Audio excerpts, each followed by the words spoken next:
Siapa ini Al-Mahdi? Kasih PR sebentar dulu. Al-Mahdi adalah pemimpin besar di akhir zaman dari keturunan kandung Nabi Muhammad sallallahu alaihi wasallam yang muncul nanti di depan Ka'bah. Usianya sama dengan usia Nabi, diangkat menjadi Nabi dan Rasul di usia 40 tahun. Namanya kata Rasul sama dengan nama saya, Muhammad. Nama ayahnya sama dengan nama ayah saya, Abdullah, Muhammad bin Abdullah. Fisiknya tidak mirip dengan saya, tetapi akhlaknya 100% seperti saya, kata Rasul. Dia dari keturunannya Hasan bin Ali. Jadi ingat ini baik-baik, dari keturunan Hasan bin Ali. Ali bin Abi Thalib radhiyallahu anhu dalam hadis yang sahih, Imam Al-Baihaqi dan At-Tirmidzi, Ali bin Abi Thalib memegang Hasan dan berkata kepada para sahabat-sahabat Nabi, anakku ini dari tulang sulbinya, anak keturunannya nanti di akhir zaman akan muncul seorang pemimpin umat yang akan mempersatukan seluruh umat Nabi Muhammad sallallahu alaihi wasallam, dan yang akan merubah peperangan menjadi kedamaian, yang akan merubah kekacauan menjadi kesejahteraan, yang akan merubah kemiskinan menjadi kemakmuran dari anakku ini. Dan namanya sama dengan nama Nabi kalian, nama ayahnya sama dengan nama ayah Nabi kalian, akhlaknya mirip dengan Nabi kalian, dan fisiknya tidak mirip dengan fisik Nabi kalian. Seperti apa Imam Mahdi? Imam Mahdi fisiknya, alisnya kata Rasulullah sallallahu alaihi wasallam melengkung seperti bulan sabit. Dua-duanya indah. Hidungnya mancung, tulang hidungnya lurus dan mancung. Jidatnya lebar, dahinya lebar. Rambutnya ikal dan tebal berwarna pirang. Jenggotnya tebal hitam sedada. Warna kulitnya kata Rasulullah gelap, coklat kehitam-hitaman. Kalau Rasulullah warna kulitnya apa? Putih bersih, ya. Sementara Al-Mahdi nanti gelap, coklat kehitam-hitaman. Dia tidak terlalu tinggi dan juga tidak pendek. Dadanya bidang, bulu dadanya lembut dan halus. Bibir atas dengan bibir bawahnya sama tebalnya. Giginya kata Rasulullah tidak ada yang maju ke depan, tidak ada yang mundur ke belakang. Jarak satu gigi dengan gigi yang lain dapat dimasukkan sehelai benang. Dan dia tidak lancar, tidak fasih melafazkan huruf ro, cadel gitu ya. Dan Rasulullah mengatakan nanti dia dibaiat di depan Ka'bah antara rukun Hajar Aswad dengan Maqam Ibrahim. Saat itu dia sedang melaksanakan tawaf. Maka dia ditangkap oleh orang-orang beriman dan para ulama yang ada ketika itu, sejumlah 300 orang, lalu dipaksa untuk mau dibaiat, dan dia menolak dan mengatakan, saya bukan orangnya, kalian salah tangkap orang, bukan saya orangnya, saya bukan Al-Mahdi. Nah, jadi yang ngaku-ngaku Al-Mahdi sekarang beda habis ya. Saya adalah Al-Mahdi, ayo baiat dengan saya. Satu kali baiat sekian rupiah, nomor rekening mulai dibagi-bagi. Al-Mahdi yang sesungguhnya malah tidak mau, malah mencoba menampik. Imam Mahdi bukanlah sebuah nama, melainkan sebuah gelar, yang mana Imam berarti pemimpin dan Mahdi berarti orang yang memperoleh petunjuk. Jadi beliau adalah seseorang yang baik agamanya dan menjadi pemimpin bagi umat muslim di akhir zaman. Sudah banyak dijelaskan di dalam hadis tentang tanda-tanda kemunculan Imam Mahdi di akhir zaman kelak, dan berikut ini kami sampaikan untuk Anda.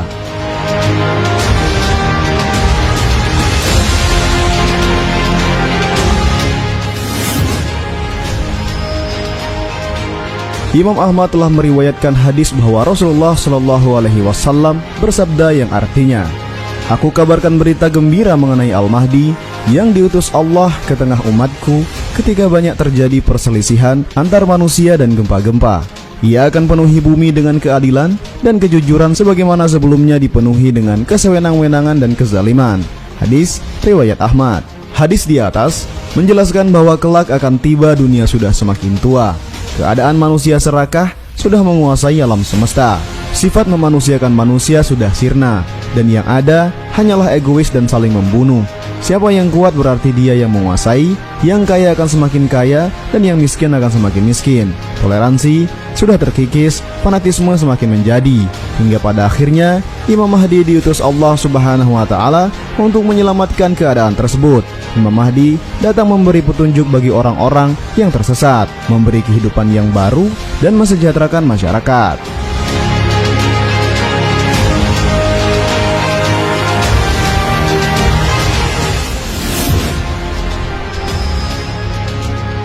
kedatangan Imam Mahdi akan membawa harta kekayaan yang berlimpah.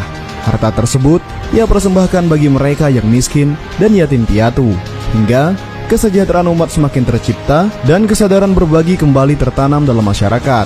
Sebagaimana Imam Muslim meriwayatkan hadis yang artinya, pada akhir zaman akan muncul seorang khalifah yang berasal dari umatku, yang akan melimpahkan harta kekayaan selimpah-limpahnya, dan ia sama sekali tidak akan menghitung-hitungnya. Hadis riwayat Muslim dan Ahmad.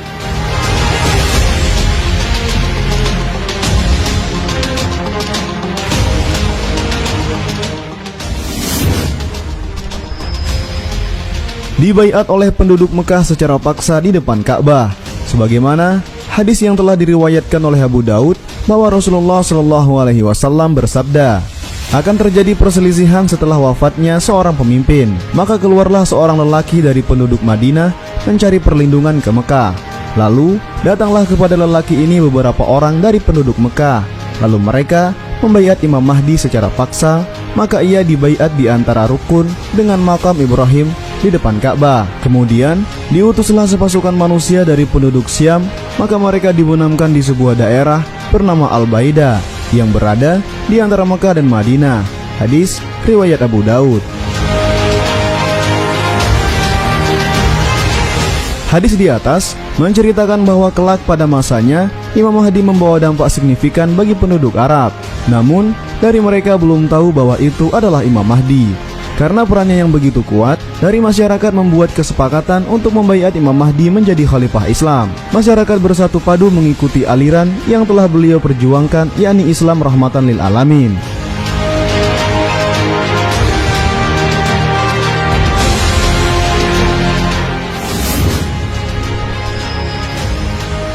Datang setelah kemunculan Dajjal. Dalam beberapa hadis yang diriwayatkan oleh para sahabat menceritakan bahwa Imam Mahdi muncul setelah Dajjal menyebarkan fitnah di seluruh dunia. Pada saat itu, dunia semakin parah. Beberapa orang beriman berdoa kepada Allah Subhanahu wa Ta'ala, mengharapkan menurunkan seseorang yang menjadi penyelamat bagi diri mereka. Para orang beriman ingin menjadi seseorang yang tetap di jalannya dan tidak tergoda oleh kekuatan yang diberikan Dajjal.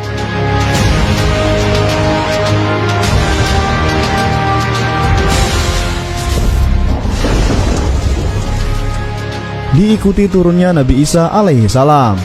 Kemunculan Imam Mahdi akan dibarengi turunnya Nabi Isa alaihi salam dari langit.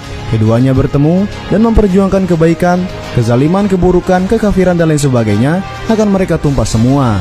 Hingga pada akhirnya dunia semakin damai, keluarga setiap rumah tangga terjalin harmonis, tidak ada perselisihan yang menyebabkan pertumpahan darah, sistem pemerintahan sangat baik dan tidak ada korupsi.